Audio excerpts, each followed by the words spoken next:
నానా, అసలు జరిగిందేంటంటే రేపు ఏర్పాట్లన్నీ చేసుకుని అరెస్ట్ వారెంట్తో వెళ్ళి అరెస్ట్ చేస్తాను.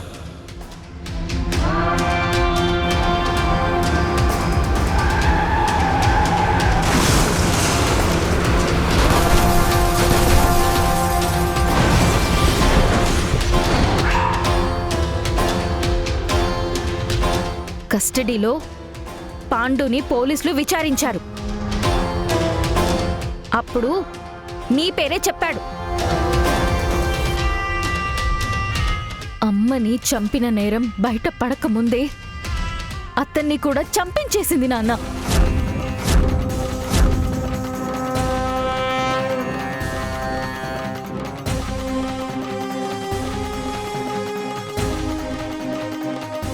పాపం చేసిన వాళ్ళు శిక్ష కంటే అది ఎప్పుడు బయటపడుతుందో అనే రోజు కోసం ఎక్కువ భయపడుతూ ఉంటారు. చాలా ఆపు. ఇంకొక మాట మాట్లాడితే నిన్ను. అపూర్వ! డాడీ,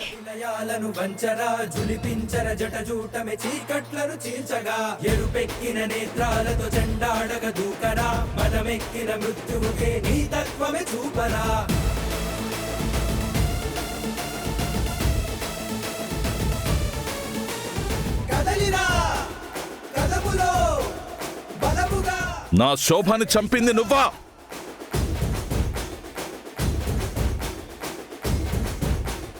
ఇన్నాళ్ళు నా కళ్ళ ముందు తిరుగుతూ ఏమీ తెలియనట్టు నటించావా? ఆ నిజం బయటపడకుండా ఉండడానికి ఒక పోలీస్ ఆఫీసర్ని కూడా చంపించావా? నేను ప్రేమ అనుకున్నది ఇంత పెద్ద మోసమా? కత్తితో పొడిస్తే గాయం శరీరానికే, నమ్మించి మోసం చేస్తే ఆ గాయం ప్రాణానికి అవుతుంది. బావా, నేనేం చేయలేదు బావా, నన్ను నమ్మండి. నేను ఇవన్నీ ఏం చెయ్యలేదు బావా.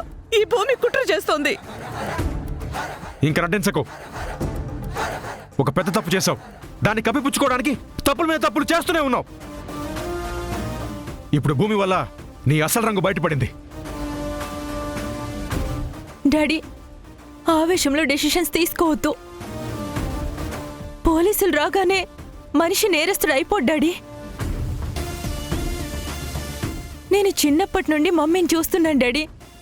నువ్వు అపార్థం చేసుకుంటున్నావు. ఇందులో ఏదో కుట్రుంది డాడీ. నక్షత్ర, ఏం మాట్లాడుతున్నావు? అపార్థమా?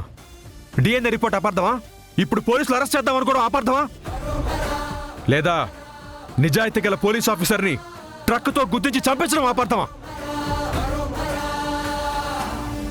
తప్పు చేసిన మీ అమ్మని సపోర్ట్ చేస్తే నువ్వు కూడా నేరంలో భాగం పంచుకున్నట్టే.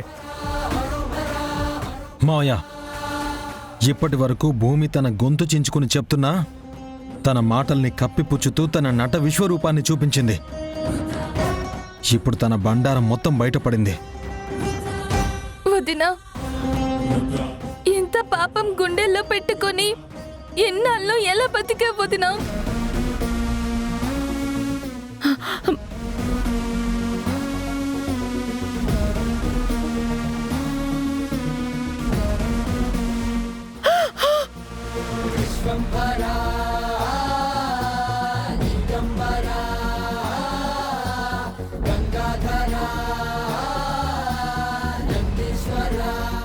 నానా, నానా, వద్దు నానా, నానా.